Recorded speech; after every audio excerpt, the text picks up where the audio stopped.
I have told this story exactly once before to the review board at Meridian Station, under oath and on the record. They wanted facts: arrival time, patient counts, atmospheric pressure readings inside the Vel'Naar hull, the names of the 4 crew members who went into the water. I gave them all of that. I gave them the logs, the bioscan transcripts, the triage classifications. I gave them 31 hours of documented rescue operations, compressed into a 12-page debrief that they thanked me for and filed in a cabinet somewhere on the 3rd floor of the Authority building. What I did not give them was the moment at the end, the moment with Admiral Vel'Naar at the pressure lock. I have been carrying that moment for 7 months now, and I think it is time to put it somewhere. So I am going to tell it, the whole thing, the way it actually happened, beginning to end. And if the board wants a second debrief, they know where to find me. The Ardent Margin was 3 days out of Kessler Depot when we got the divert order. We were running a standard rotation, hull inspection supplies to the depot's dry dock annex. Nothing urgent, nothing that couldn't wait. Lieutenant Wren pulled me from the galley at 3:40 and handed me the order on a data chip without a word. He stood in the corridor doorway while I read it. I was in my socks. The galley lights were still at night cycle dimming. Divert, SALENE drift corridor, bearing 114 theta. Distress signal confirmed, Vel'Naar registry. Vessel, HUMDELAN. Hull classification, pressurized aquatic deep draft carrier. Signal active. Last contact 9 days prior. Compact relay logged, pending committee review. Earth Rescue Authority divert authorized, 3:12 local. Estimated arrival, 31 hours. I read it twice. Then I read the specific line a 3rd time. Compact relay logged, pending committee review. I have worked in emergency medicine for 14 years, 7 of them in deep space trauma response, and I know exactly what pending committee review means. It means the signal had been sitting in a filing queue while 3 jurisdictional subcommittees on Compact Station VREL determined whose problem it was. 9 days. The Vel'Naar distress signal had been broadcasting into silence for 9 days. The average Vel'Naar adult requires full water immersion every 16 hours or the gill membranes begin to degrade. The degradation is not immediate and it is not painless. It proceeds in stages. First, the outer membrane tissue loses its suppleness and becomes rigid. Then the filtration efficiency drops. Then the surface tissue begins to crack along the primary folds. Then the cracks deepen. And eventually, what you have is an open respiratory wound in an environment that cannot heal it. A pressurized aquatic hull with a confirmed breach does not hold its water volume indefinitely. 9 days of reduced hull volume. 9 days of water that was being breathed and not replenished. I gave the order to divert and went back to the galley to finish my coffee. There was nothing to be gained by catastrophizing at 3:40, and everything to be gained by sleeping for 6 more hours. I slept for 4. Then I sat at the galley table with the Vel'Naar physiological database open on the screen in front of me, and a second cup of coffee going cold beside me while I read. They are not humanoid. I want to be precise about this because I think a lot of what happened afterward, the parts people found difficult to explain or to feel, came from a failure to hold that fact clearly in mind. When the review board talked about the operation, when the Compact Liaison wrote its after-action report, there was a tendency to reach for human analogies, to describe the Vel'Naar in terms that made them legible by reference to something more familiar. I want to resist that here. They deserve precision. The Vel'Naar are large. An adult male runs approximately 4 meters from snout to tail fluke, massing somewhere between 600 and 900 kilograms depending on water retention and body condition. Their skeleton is semi-cartilaginous, highly flexible, designed for pressure gradient movement through fluid medium. They have 4 upper limbs, 2 primary manipulators with 7-digit hands capable of fine work, and 2 secondary stabilizers that are broader and less articulated, used primarily for positioning in current. They have no lower limbs in the terrestrial sense. They breathe through paired gill clusters mounted on either side of their torso, large external structures that move with each respiratory cycle, and they supplement gill respiration with a bilateral lung system that allows sustained air breathing for up to 6 hours before the lung surface tissue begins to dry. After 6 hours, the lungs hemorrhage from dryness. After 12, without re-immersion, you are looking at systemic organ failure. Their vessels are built accordingly. The corridors of a Vel'Naar ship are not corridors in any sense I had previously understood. They are channels. Pressurized water channels, 3 to 5 meters wide, sealed with pressure hatches rather than sliding doors, with the floor, ceiling, and walls serving equally as surfaces because, in the medium these beings live in, there is no functionally distinct floor or ceiling.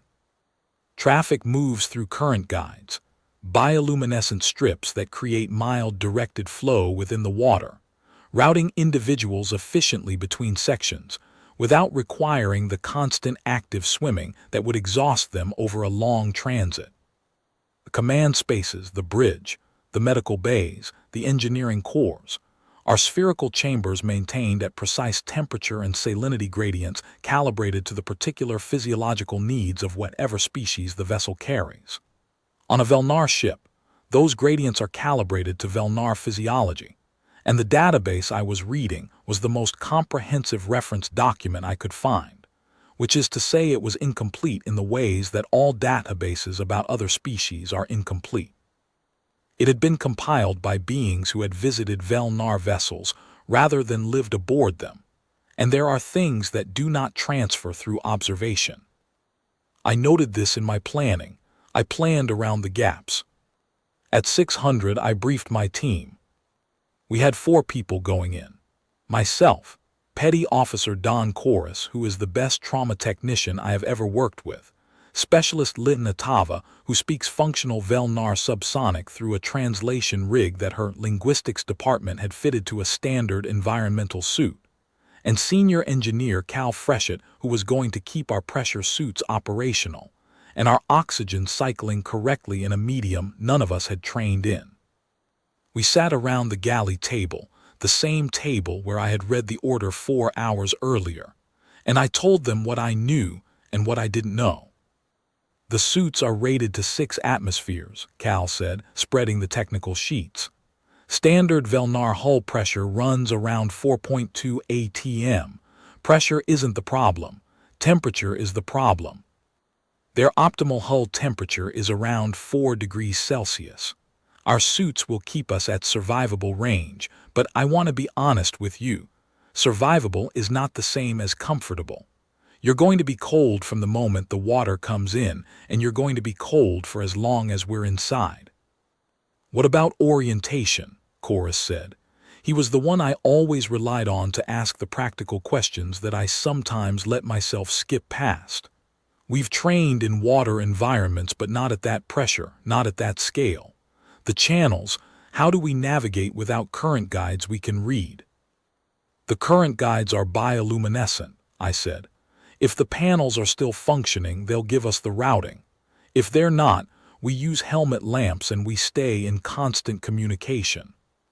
We do not separate beyond comms range under any circumstances.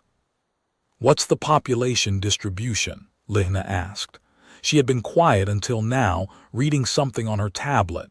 Where do we expect the worst cases to be concentrated? The breach was port aft, I said. The automatic hatches sealed the immediate breach sections, but the compromised water volume is going to have affected the whole ship. Based on the circulation maps, the aft and midship sections will have the worst water chemistry. The circulation draws from the front, and the compromised chemistry concentrates at the back as the cycle runs. So the worst cases will likely be aft. Medical bay is listed in the forward quarter, which is standard Vel'Naar design. So Sarin, the medical officer listed on the registry, should be operating from there. Have we made contact with the medical officer? Chorus asked. The signal is automatic. We haven't been able to raise anyone by direct comm since the breach event. I paused. which either means their communication systems are damaged or they have been conserving power. Given 9 days of drift, probably both. I paused again, because there was a calculation I had been sitting with since 3:40 that I needed to say aloud. I want to say something directly. The database puts the water chemistry threshold, the point at which the Vel'Naar aboard are in terminal danger from the cumulative salinity and temperature degradation, at approximately 13 days from the breach event. The breach event was 9 days ago. We arrive at 31 hours, which puts us at 10 days. That gives us approximately 3 days of operational margin before the chemistry crosses the threshold. I looked around the table. That is not a lot of margin. It means we do not move slowly inside. We do not deliberate. We triage on the move and we prioritize the critical cases. Is that understood? It was understood. I spent the rest of the transit doing 2 things. I was planning the transfer logistics, the aquatic transport cells, the pressure sequencing, the order of extraction, and I was reading the physiological database, reading the gill membrane treatment protocols, reading the translated accounts of previous Vel'Naar medical interventions by non-aquatic species that I could find in the authorities' research library, which was a thin collection. The Vel'Naar are not a species that requests rescue frequently. They are not a species that has often been in a position to need it. They are, by galactic standards, a stable and self-sufficient species with a well-maintained fleet and a capable medical corps, and the situations in which a Vel'Naar vessel requires outside intervention are rare enough that the database of precedents is small. I read everything in it. I had a conversation that night with Lieutenant Wren Marcus, off the record in his cabin, that I include here because I think it is part of the honest account. Marcus has been running rescue divert vessels for 11 years. He has done this longer than I have. He sat on his bunk with his arms on his knees, and he looked tired in the way that people look tired when they have been doing their own calculations. "Sierra," he said, "I need to ask you something directly." "Go ahead." 9 days is a long time for a compromised aquatic hull. "Yes. If we get there and the situation is worse than the signal suggests, if it's a recovery operation rather than a rescue." "It isn't," I said. "The signal is active. Their emergency beacon is a manual system. Someone is alive and keeping it running." "Someone," he said. "Someone, probably more than one. The signal is consistent, no degradation in the broadcast pattern. It's being maintained." He was quiet for a moment, then, "1 frigate, Sierra, 4 people going in. Compact filed it for committee review." "Yes." "In 14 days, the committee would have." "In 14 days, approximately 70% of the Vel'Naar aboard would have been dead," I said. "The water chemistry crossing the threshold is not a precise event. It's a cascade. Once it starts, it moves fast. The committee would have filed a different kind of report." Marcus looked at his hands. He is a man who does not show distress easily, and he was showing it, sitting there in his cabin at night cycle in his quarters. Not at the situation. I understood watching him that he was showing it at the number, at the gap between what the situation required and what we had. 1 frigate, 4 people. "Is it enough?" he said. "It's what we have," I said, "and yes, it's enough." I believed this when I said it. I had done the math. The cells would fit the numbers. The supplies would cover the chemistry. The margin was narrow, but the margin was there. "Get me there in 31 hours and we'll do the rest." He looked at me for a long moment. Then he said, "All right," and that was the end of it. We arrived at the Hume Delon at 11:47 on the second day. I was suited up and in the airlock with Chorus, Lichna, and Cal when the ardent margin finished its approach, and my first sight of the Vel'Naar vessel was through a pressure visor with condensation on the lower edge that Cal had not yet fully cleared. It was large. I knew the dimensions: 440 meters deep draft carrier, rated for 380 occupants, and none of that prepared me for the object at distance. The Hume Delon sat in the pale blue-white haze of the Salin Nebula the way a stone sits at the bottom of a pond. Absolutely still. No attitude correction, no thruster maintenance, just the true and absolute stillness of a vessel in full drift lock. And around it, I could see this clearly even through the visor, was the halo. A cloud of frozen water droplets, tens of thousands of them, each one a tiny sphere of ice catching the nebula light and glittering.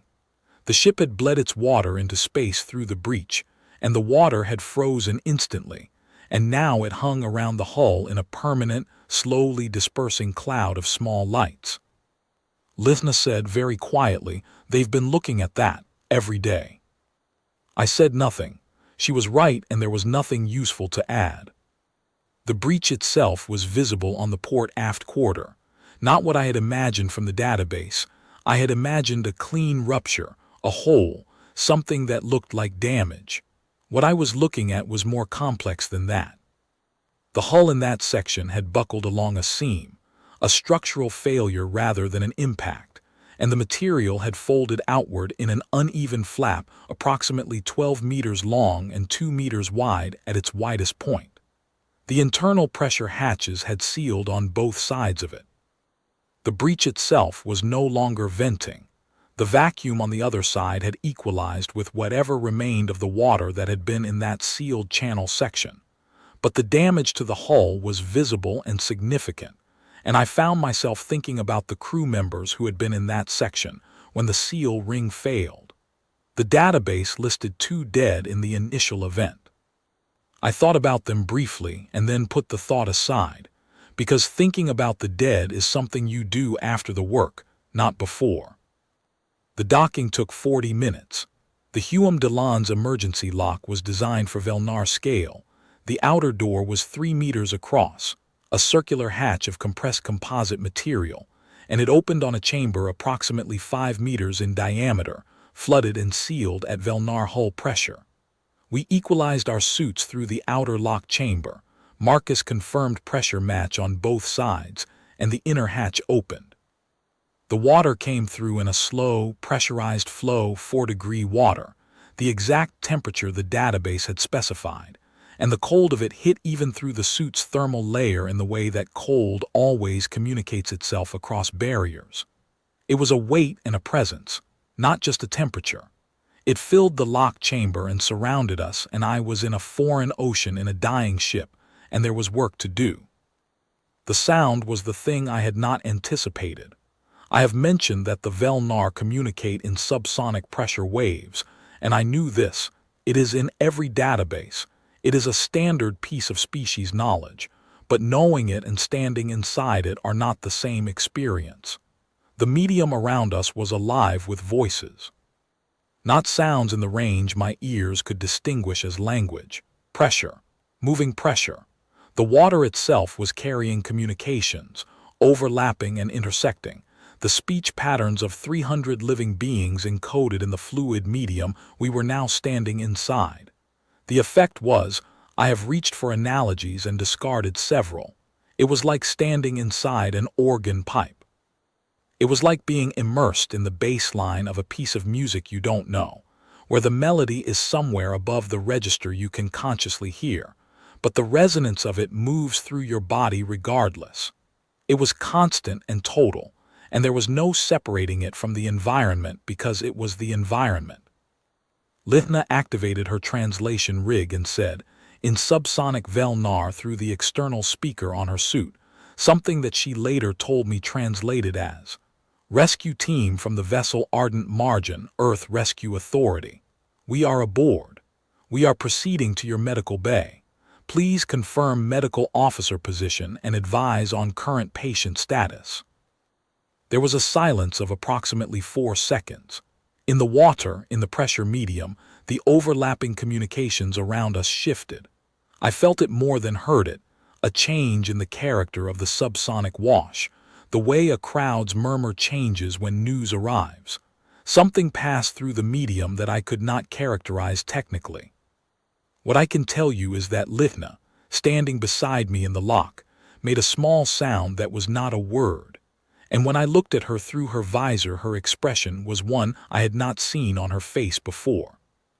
"They didn't think anyone was coming," she said to me, "not to the ship." "I know," I said. "That's not just surprise in the water," she said. I don't have a word in standard. There's a Vel'Naar register for it. It's the thing you feel when something you had given up on turns out to be real." I looked at her. "Can you guide us to the medical bay?" She took a breath. "Yes." The current guides were functioning in the medical sections, bioluminescent strips along the channel walls, casting a pale teal-green light through the water, and in that light everything was the color of a shallow reef, organic and oddly calm, which was at odds with every other aspect of the situation. We followed the guides forward, swimming in the way that a being in a pressure suit in a flooded channel swims. Slowly, inefficiently, using our suit thrusters where the current guide's flow wasn't enough to move us. The channels were wide enough that we could see the Vel'Naar in them. Individuals and small groups moving past us at various depths in the channel, some of them pausing to watch us pass, their eye clusters tracking our movement through the teal-green light. None of them came close. None of them showed anything that I read as hostility. What I read, and I am reading this across a significant perceptual gap, I acknowledge that was caution, and behind the caution something that might have been, in a species with different facial structure, something like relief they were not yet certain how to trust. The medical bay was in the forward quarter as the database indicated, and as we approached it the current guide strips along the wall changed color, from teal green to a warmer amber, the Vel'Naar Medical Navigation Convention, and the chamber we entered was the largest spherical space I had encountered since entering the hull.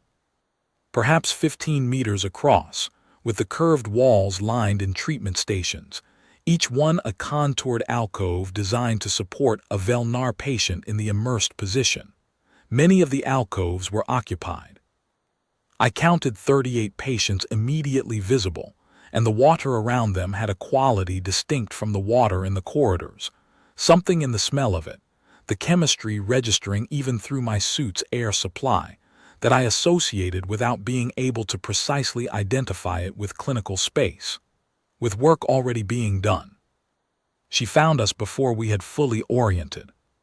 Sareen, the medical officer, and the database had a photograph that was a silhouette and a description that was measurements, neither of which had prepared me for the actuality of her, which was small for a Vel'Naar adult, perhaps 3.5 meters, very quick in the water, with a pattern of blue-gray coloring that I later learned indicated a specialized medical caste lineage. And eyes, 4 of her 6 eye clusters were oriented toward me the instant I cleared the chamber entrance, with the direct, evaluating look of someone who has been waiting and not knowing if waiting would be rewarded. Vel'Naar translated back and forth, and we spoke. I will spare the full transcript. It is in the medical record and give you the shape of it. Sareen had been awake for most of the 9 days. She had slept in intervals of 2 and 3 hours at a time, catching what she could between patient rounds. She had a crew of 4 medical technicians who had also been running on minimal rest. She had used 290 of her 330 liters of emergency saline concentrate, rationing with precise care based on a triage protocol she had developed herself, and which, when Vel'Naar walked me through it, I found to be sound and rigorous in every particular. She knew the threshold. She had done the calculation. She knew how many days remained. When Vel'Naar told her what we had brought, the 2,000 liters of saline concentrate, the water chemistry regulators, the membrane treatment units, the analgesic compound, Sareen went still in the water. I have mentioned this in the short version of the story, and I want to be more specific here, because the stillness was a precise thing. She was a being who had been in constant motion for 9 days, and the stillness lasted perhaps 3 seconds, and in those 3 seconds every secondary fin along her lateral line, which had been in constant small motion since we arrived, the involuntary motion of a being under sustained high cognitive load, stopped. They went flat against her body, and then, as the 3 seconds ended, they began moving again, and when they moved again the motion had a different quality from before. Something in it had been discharged.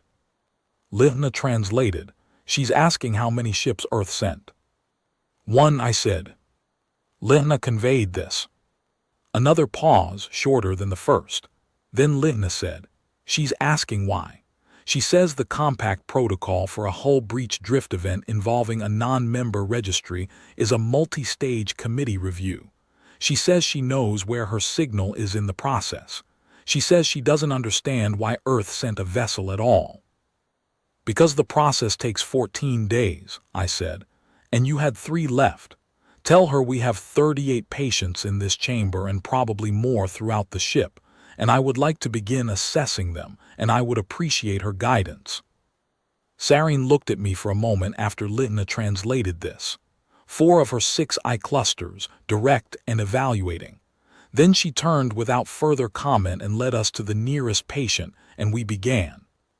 What followed was 19 hours of triage, treatment, and preparation that I will describe in summary, because the detail is clinical, and the clinical details are in the report.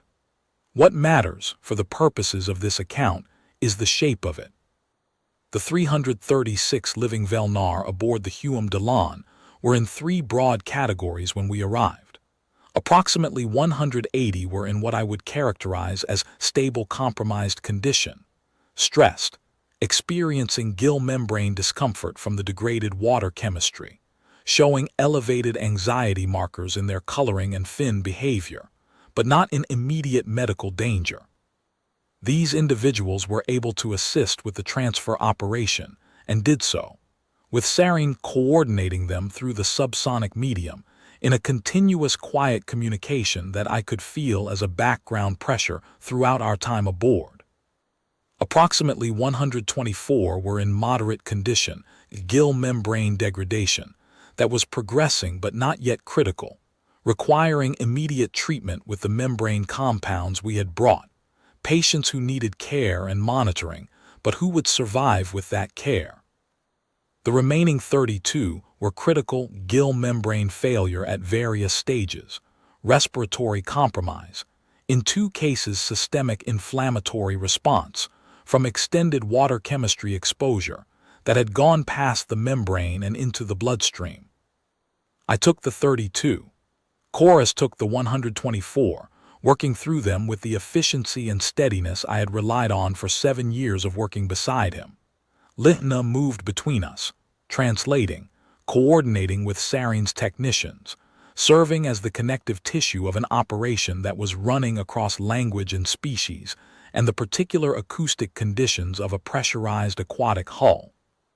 Cal ran the supply lines, connecting our saline concentrate to the Hume Dalan circulation system through the emergency coupling points, monitoring the chemistry readouts, making corrections as the fresh concentrate began to mix with the depleted hull water, and the combined chemistry started moving toward viable range. The change, when it came, was not dramatic. I have thought about how to describe it, and I keep coming back to this. It was the difference between a sound you have been hearing so long you've stopped noticing it, and the moment that sound stops. The background quality of the water, the subsonic pressure that carried all the Vel'Naar communications, all the overlapping voices of 300 individuals, shifted somewhere in the 3rd hour after we connected the supply lines. The register changed. The quality of the pressure around me changed in a way that was below my conscious parsing, but that I registered physically, the way you register a change in air pressure before a storm. Vel'Naar, in the corridor between medical sections, paused in her work and looked up at nothing in particular. Then she looked at me. "The water's better," she said, which was a technical description and also not only a technical description. I had 32 critical patients. I saved 30 of them. One I lost in the 4th hour, the young male, 17 in Vel'Naar reckoning, his gill membranes too far degraded for the treatment compounds to rebuild the tissue. I have a clear memory of the chamber where this happened. The amber light of the medical markers on the wall. Chorus beside me, working until there was nothing more to work with. The patient's secondary fins going still. the stillness that is different from the stillness of sleep, and Sareen on the other side of the treatment alcove making a sound that required no translation. Chorus and I left that chamber. In the corridor outside, he stopped moving. He put his helmet against the channel wall and stood there for a moment, and I put my hand on his shoulder, and that was all. Then we went back. You go back. The work does not stop because one patient stopped. You go back. The second patient I could not save died in the 9th hour, a primary manipulator injury from the initial breach event that had gone septic over 9 days in compromised water. I had known when I assessed her in hour 2 that the infection had progressed too far. I had done what could be done, and it was not enough, and I noted it in the record and continued. 38 patients in my category. I saved 36. The transfer process, moving 336 Vel'Naar from the Huam Dalan to the aquatic transport cells, had been planned in the transit and was executed beginning in hour 20. The ardent margin could not hold Vel'Naar directly. We are a dry atmosphere human vessel with no aquatic infrastructure.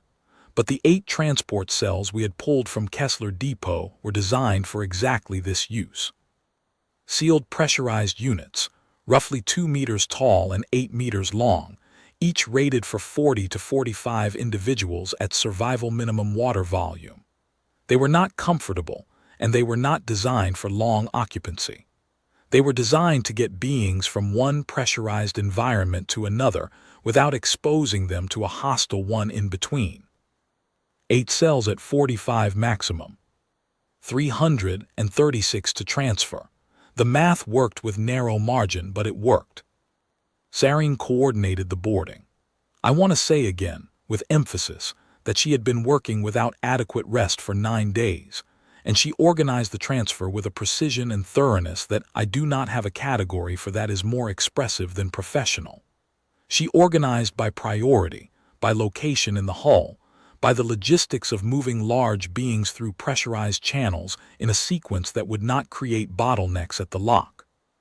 She communicated constantly through the subsonic medium, and I could feel the communications passing through the water around me as a continuous, purposeful background, not the anxious overlapping voices of the first hours, but something directed and calm. A conductor's score. She was conducting, and the orchestra moved. I worked beside her through the transfer hours without Litna available. Litna was needed at the lock for the cell boarding communications, and what we developed was the grammar of shared work, the shorthand of 2 professionals doing the same job next to each other across a language gap. She would orient her eye clusters toward a patient, and I would go to that patient. I would indicate a measurement on my bioscan readout, and she would confirm or correct by orienting her fins in the pattern that I had learned over the past 12 hours, meant agreement. I had a way of placing my hand flat on the hull wall near a patient alcove that she began to read, by the 14th hour, as a request for her assessment. And she had a way of angling her forward stabilizer fins downward that I began to read, by the 16th hour, as confirmation that she had assessed and agreed with my call. We developed a small vocabulary of gesture and orientation that was adequate to the work, and adequate was enough, and I want to be clear that it was also not only adequate. It was one of the cleaner working partnerships I have experienced in 14 years of medicine, and the fact that I do not have a language to bridge the gap with did not make it less clean. It made it, in a way I find difficult to articulate, more honest. At the 31st hour, with all but the command staff transferred, I was in the forward section of the ship for the first time. The forward command sphere was the largest chamber I had seen, perhaps 25 meters across, the walls lined with Vel'Naar navigation and communication systems that were running on minimal power, screens dark except for the emergency beacon status and a few core readouts. The water here had the best chemistry in the ship. The command staff had been rationing carefully, prioritizing the hull sections that mattered most for keeping the vessel functional, which meant they had been living in the best remaining water. This told me something about them that I filed away. The command staff were 8 individuals. I had seen Admiral Vel'Naar at a distance throughout the operation. You cannot miss him. At 5 meters, he is the largest individual in any space he occupies. And I had been aware of him the way you are aware of a significant presence without making it the focus of your attention. He had been moving through the ship in the later transfer hours, checking sections, orienting briefly at chambers where patients were being moving on. I had the sense of someone ensuring that everything was accounted for before the final departure, someone doing the last round. He was the last individual inside the Hume Delon when I reached the emergency lock with the command staff group. The other 7 had gone through ahead of him. He was in the forward corridor, alone, facing the interior of the ship, facing the direction away from the lock, toward the sections we had spent 31 hours in. His crest fins were fully extended. I had learned over the previous hours that full crest fin extension indicates focus and authority, the Vel'Naar equivalent of a captain's posture, and he had maintained it throughout the operation in a way that had impressed me precisely because of what it cost sustained postural maintenance through 31 hours of stress and exhaustion. The physical vocabulary of command held deliberately because his crew needed to see it. He stood there for what I estimated to be 30 seconds, looking back at his ship. Then he turned. He saw me. His 6 eye clusters, arranged in 2 horizontal rows across the broad flat face, oriented toward me. In the bioluminescent light of the corridor, dimmer now, the hull's power reserves depleted, the light a softer teal than it had been. His amber patterning caught the glow and held it. He was very still. Then his crest fins began to lower. Not the droop of exhaustion that I had seen in other crew members as the hours accumulated. Something deliberate. A controlled lowering, the way a signal flag comes down, the way a weapon is set carefully on the ground by a being who is setting it down on purpose. He lowered his crest fins until they lay flat against his dorsal line, a posture I had not seen him hold at any point in the previous 31 hours, and then he turned the right side of his face toward me. Not fully turning away. Turning just enough that the largest of his eye clusters, the one positioned on the right of his face, was not directly oriented at me, looking at something to my left that was not there. The fins flat. That posture held. I had no translator. I was alone with this 5-meter admiral in a dying hull in 4-degree water, and I had no language for what I was seeing, except what I had learned in 31 hours of standing next to his medical officer, doing the same work in the same medium, and the accumulated grammar of that partnership. I understood. I understood because I have been beside human patients who could not look at me when the thing they needed to say was larger than language accommodated. I understood because the flat fins and the averted eye cluster was not alien in the way that most of this experience had been alien to me. The specific gesture was different. The underlying human, the underlying being was not. He had commanded for 43 years. He had received honors from the Compact Council and led his crew through 3 intersystem operations and been, for the entirety of his career, the one who managed, the one who did not need managing. He had been adrift for 9 days, and the Compact had filed his signal for committee review, and he had done the math. I know he had done the math, because Sarin told me later that he had been the one who calculated the threshold date, had been the one who knew the number, and he had kept his crest fins extended and organized his crew and maintained his command because that was what the job required. And now the job was done, and we were at the lock. And there were no more crew to keep composed in front of. I am not given to large gestures. I am a physician. I work with small, precise actions. I brought my right hand up, flat against the chest of my pressure suit, in the gesture I had learned from watching Sarin over the previous hours. The settling motion she used with critical patience, the be still, the you are safe. It was almost certainly imperfect in ways I don't have the cultural knowledge to appreciate. But I brought my hand to my chest and held it there, and I looked at the side of his face, the part that was not quite turned away, and I waited. His largest eye cluster moved, fractionally toward me, then away again. I said aloud, knowing the water couldn't carry standard range audio efficiently and knowing it didn't matter. "You're done waiting. Let's go." I gestured toward the lock. He went.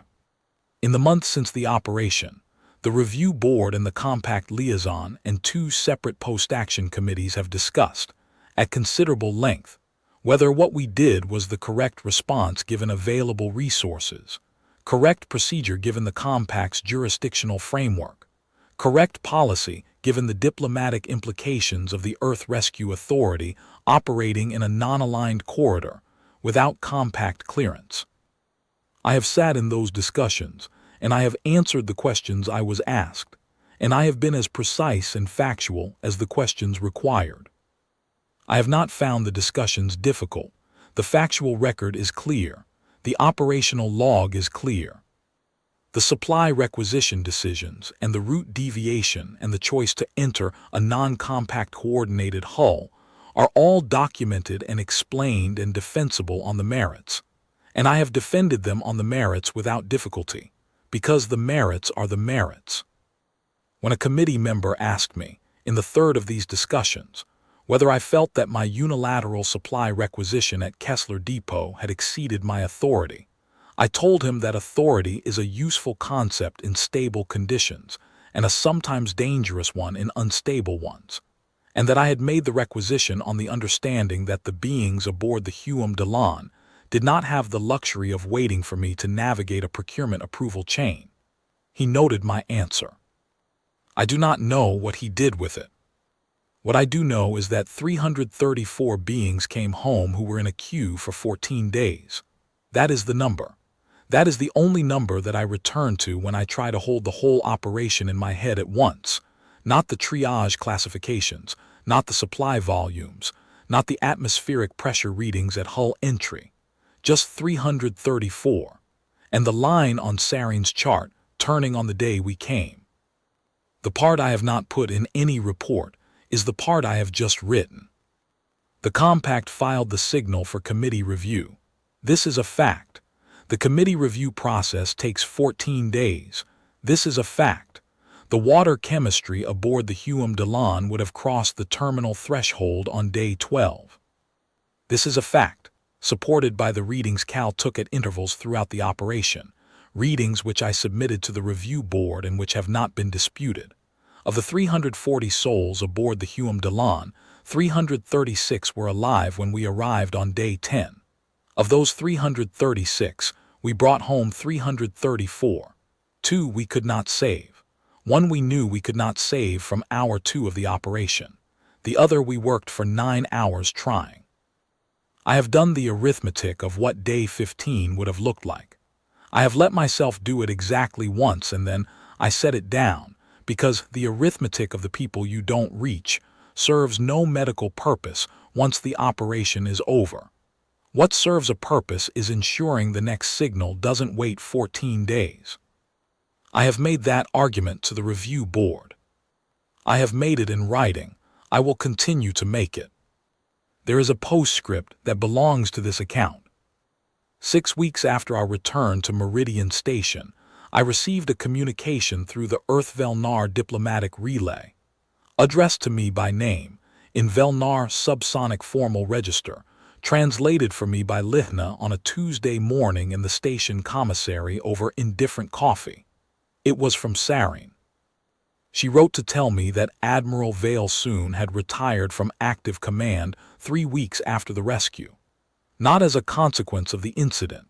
She noted this carefully, twice, with the emphasis of someone correcting a misapprehension that had apparently been circulating, but as a planned transition that had been under consideration before the Hume Delon's voyage. What she wanted me to know was what he had said in his retirement announcement to Vel'Naar Fleet Command. He had said, and I am going to give Lihna's translation rather than attempt my own paraphrase, because precision matters here, he had said.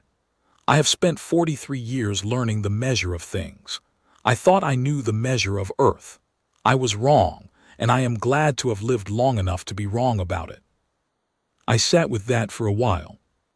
Then Sareen added, in her own register, the informal one. Litna told me, the register for colleagues and fellow workers, for beings who have stood beside you in the same difficult medium and done the same work.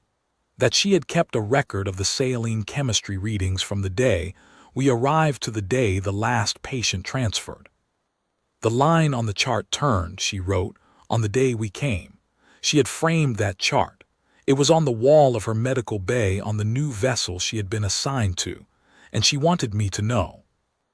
I did not know until I read that I had needed to know it. I went back to work after that. There is always more work. There are always more signals in more queues, more vessels adrift in more drift corridors, more committees reviewing more cases with more 14-day timelines. The work does not end, and it is not supposed to end, and I have been doing it long enough to understand that the not ending is not a burden. It is the nature of the work, and the nature of the work is what makes it worth doing. We had one ship. We had 4 people in pressure suits in 4-degree water. We had enough supplies and enough competence and enough arithmetic to make the margin work. And the margin worked. And 334 beings who should not have had to wait 14 days for a committee to review their distress signal came home. The compact queued it. Earth came. I have left out, in the account above, some of the detail of the 31 hours that I think deserves its own space. The 12-page report is a good document. It is accurate and organized, and it contains everything the review board needed to make its determinations. But there is a kind of truth that lives in the gaps between the data entries, and I have been a physician long enough to know that those gaps are not empty. They are full of the things that reports are not designed to hold. Not because I am reluctant to write it, but because I was trying to tell the story in the shape it actually has, and the shape it has is not a sequence of triage entries. But there are things that happened inside the Hume Delon that I want to record, not for the review board, not for any formal purpose, but because I think they matter, and because I think leaving them out makes the account incomplete in a way that diminishes what was accomplished by the people who were there. I want to tell you about Chorus. Don Chorus has been working as a trauma technician for 12 years. I have worked beside him for 7 of those. He is a quiet man with large hands and a very precise way of moving in confined spaces, the economy of motion that comes from years of working in environments where there is no room to waste. He does not talk much during an operation. He is one of the most capable individuals I have ever shared a hull with. In the 6th hour, in the aft berth chamber of the Hume Delon, Chorus was working on 3 Vel'Naar in critical gill membrane failure. These were the worst cases in the aft section, patients who had been in the low chemistry water for the longest duration, whose gill membranes had begun the dehydration cascade that, if unchecked, ends in respiratory shutdown. The membrane treatment units we had brought work by infusing the affected tissue with a compound that reverses the early stages of dehydration damage and promotes cellular regeneration in the medium damage range. They do not work on tissue that has passed the damage threshold. The threshold is not a line visible to the eye. You assess it through the bioscan and you make the call. Chorus made the call on 2 of his 3 patients within the first 30 minutes, both treatable, both within range, both showing positive response to the compound within the first hour. The 3rd patient, the young male I have mentioned, 17 years old, Chorus assessed, and did not call immediately, because the bioscan reading was at the boundary of the range, and he wanted to run a secondary assessment before he committed to a treatment protocol that might not have the effect he needed. He ran the secondary assessment. Then he began the treatment anyway, because the boundary is not a wall and Chorus does not stop at boundaries when there is still something to try. He worked on that patient for 6 hours. I checked in at hour 4, checked the bioscan readings, looked at Chorus across the treatment alcove, and we both understood what we were looking at. He continued working. He continued because continuing was what there was to do, and because the patient was alive, and because the margin was not definitively gone even when it was clearly very narrow. At hour 6 the margin closed. Not dramatically, there was no moment of crisis, no final event that I could point to and say, there, that was when it ended. The biomonitor went flat in the way that biomonitors go flat when there is nothing left to monitor, and Chorus held very still for a moment with his hands inside the treatment alcove, and then he closed the alcove and came to find me. We left together. In the corridor he stopped. He put his helmet against the channel wall. The bioluminescent strip was dimmer in this section, the amber light more orange than yellow, the teal green of the earlier sections long behind us, and he stood there. I put my hand on his shoulder on the suit and held it for a moment. Then we went back. This is what I mean when I say, you go back. It is not a policy. It is not a protocol instruction. It is the thing that the work requires, and Chorus understands it the way that I understand it, and it is what we did. I want to tell you about the Vel'Naar child. In the standard triage records, she is listed as patient VN204, female, age approximately 6 years by Vel'Naar developmental reckoning, mild gill membrane stress, no critical condition, transferred in cell 4. That is the record. That is the line in the table. What the line in the table does not contain is this. She was in the secondary corridor of the midship berth section, alone, when I came through on my 4th pass of the critical cases in that area. I had passed through twice before and not seen her because she was tucked into a maintenance alcove, a shallow recess in the channel wall, where the current guide panel had been removed for servicing at some point and not replaced, leaving a space perhaps a meter deep. And in the dim light of the compromised bioluminescent strips, she was close to invisible. I saw her on the 4th pass because she moved. She was perhaps 1.2 meters from snout to tail, and her gill membranes were showing the typical stress patterns of a Vel'Naar young in compromised water chemistry. The outer folds slightly rigid, the movement of the gills slightly labored, but she was not in immediate danger. She was in a maintenance alcove in an empty corridor, alone, and she watched me approach with 4 of her 6 eye clusters, with an expression that I could not read across the perceptual gap, except to say that it was very still and very focused and not at all afraid. I stopped in front of the alcove. I had no translator. Lithna was at the lock. I did not know how to tell this small being in any language that she was going to be all right. I did the only thing I could think to do, which was to hold out my gloved hand, palm up, in the way that I had seen the Vel'Naar do among themselves when one of them was approaching a patient who was uncertain. A slow, open-handed extension, non-threatening, the physical vocabulary of an offer without a demand. She looked at my hand for a long time. Then she reached out with one of her primary manipulators, a 7-fingered hand, smaller than mine in the glove, the skin a pale gray-blue, and placed it in my palm. I led her to the forward section to Sareen, and I watched Sareen orient toward her and make a subsonic sound that Lithna, when I described it to her later, said was a settling word, a be still, a you are found. Patient VN204 transferred in cell 4 with a group of adults who had been identified as appropriate companions for the transit. The record says mild gill membrane stress, transferred successfully. What the record doesn't say, she held my hand through the corridor. I want to tell you about Cal Freshett and the supply line. Cal is an engineer. He thinks about problems the way engineers think about problems, in terms of systems, flows, constraints, and the points at which constraints can be addressed.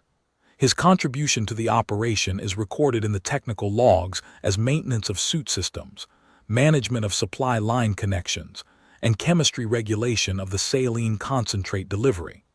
This is accurate and also does not capture what it meant to have Cal running the lines. The Hume-Delans water circulation system was designed for a full-volume hull. It was not designed to cope with a partial volume hull where one sealed section was out of circulation and the remaining sections were running a degraded loop. The degraded loop had been running for 9 days. The circulation pump, The primary mechanism that drove fresh water through the channels and returned depleted water for treatment, was showing fatigue symptoms in its mechanical response, the telltale vibration pattern of a system that had been running under suboptimal load for too long. Cal identified this in the first 2 hours. He told me about it in the flat, factual way that Cal describes problems, which is a way that I have come to trust precisely because he does not catastrophize. The primary circulation pump is at about 63% efficiency, he said over the comm from his position at the coupling point. At current load, it will probably hold for another 40 hours. Probably. I'm watching it. What's the backup plan? I said. I reroute through the emergency circulation loop and manually regulate the flow. It's slower, but it's reliable. I want to hold the primary as long as it cooperates. A pause. The chemistry is improving in the forward sections. The saline concentrate is mixing well. I'll push harder into the aft sections in the next cycle.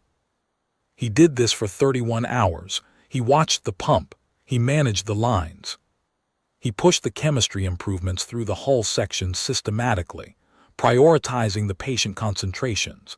And when the primary pump's efficiency dropped to 57% in the 20th hour, he rerouted through the emergency loop without losing more than 12 minutes of circulation.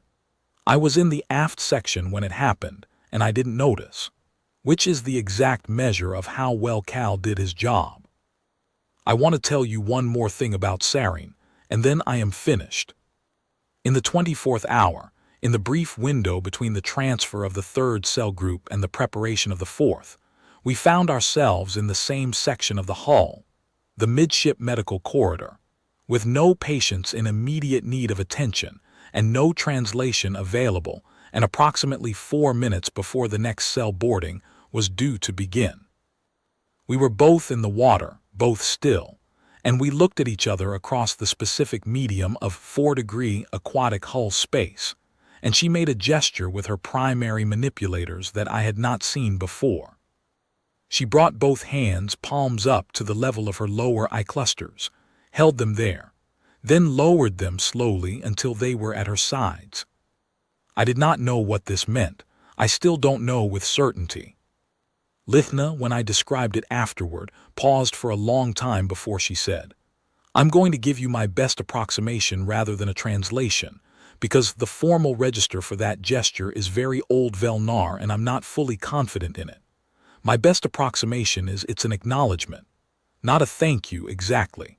More like, I see what you are doing and I know what it costs and I am not going to look away from knowing that. I have thought about that approximation many times. I am not going to look away from knowing that.